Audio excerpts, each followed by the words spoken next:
চলমান এই প্রক্রিয়াকে জনগণ অনুমোদন প্রক্রিয়া অব্যাহত রাখবে নাকি তার সমর্থন প্রত্যাহার করবে অথবা সে প্রতিবাদ করবে বা প্রতিবাদ করবে না, এই সবচেয়ে তার সিদ্ধান্তটা নির্ভর করে গণমাধ্যমের এই দায়িত্বশীল সক্রিয়তার উপর।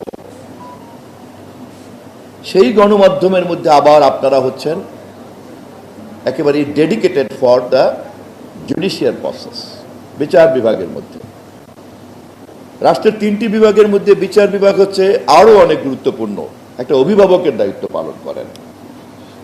এমনকি রাষ্ট্রের বিরুদ্ধে নাগরিকরা অভিযোগ নিয়ে হাজির হয়ে যাচ্ছেন, তখনও বিচার বিভাগকে সিদ্ধান্ত দিতে হচ্ছে। প্রচন্ড ক্ষমতাবান সরকার প্রধানেরকে হাজির হতে হচ্ছে বিচার বিভাগের সামনে। ফলে বিচার বিভাগ কিন্তু বিজ্ঞানের সর্বশেষ সমাজ বিজ্ঞানের মধ্যে রাষ্ট্রবিজ্ঞানের এই যে চেহারা, গভর্নমেন্ট অ্যান্ড পলিটিক্সে আমরা এই জিনিসগুলি সবাই জানি এবং বুঝি। এবং আপনারা যারা ল রিপোর্টার্স, আপনারা এরকম একটা নাজুক, সংবেদনশীল অথচ অনিবার্য অঙ্গকে নিয়ে জনগণের সামনে প্রতিনিয়ত হাজির করার একটা দায়িত্বে নিয়োজিত আছেন।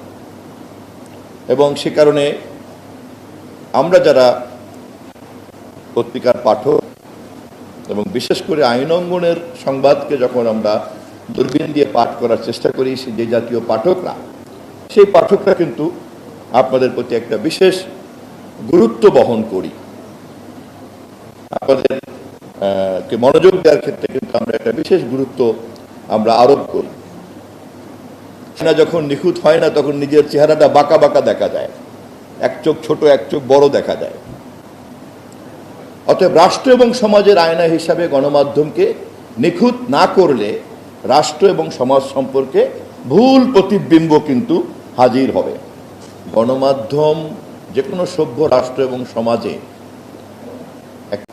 আমাদের এই মুহূর্তের এই সভা সম্পর্কে আধা ঘন্টার মধ্যে যদি ডিজিটাল প্ল্যাটফর্মে আমাদের প্রত্যেকের চেহারা বানরের মতো দেখা যায়, তাতে কিন্তু অবাক হওয়ার কিছুই থাকবে না।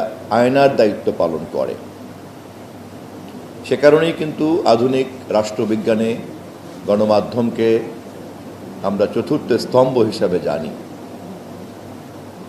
যদিও কোথাও লিখিত পরিতভাবে স্তম্ভ হিসাবে লেখা নাই, কিন্তু সভ্য সমাজে যে কোনো জিনিসকে মানুষের কাছে স্বচ্ছ হিসাবে হাজির করার একটা স্বয়ংক্রিয় পদ্ধতি হচ্ছে গণমাধ্যমের উপস্থিতি। এবং এই গণমাধ্যম যত বেশি নিখুঁতভাবে দায়িত্ব পালন করে, তত বেশি মানুষ রাষ্ট্র এবং সমাজের চলমান প্রক্রিয়া সম্পর্কে তার একটি স্বচ্ছ প্রতিফলন, প্রতিবিম্ব আকারে মানুষের মনোজগতের মধ্যে উপস্থাপিত হয়। এবং সে কারণেই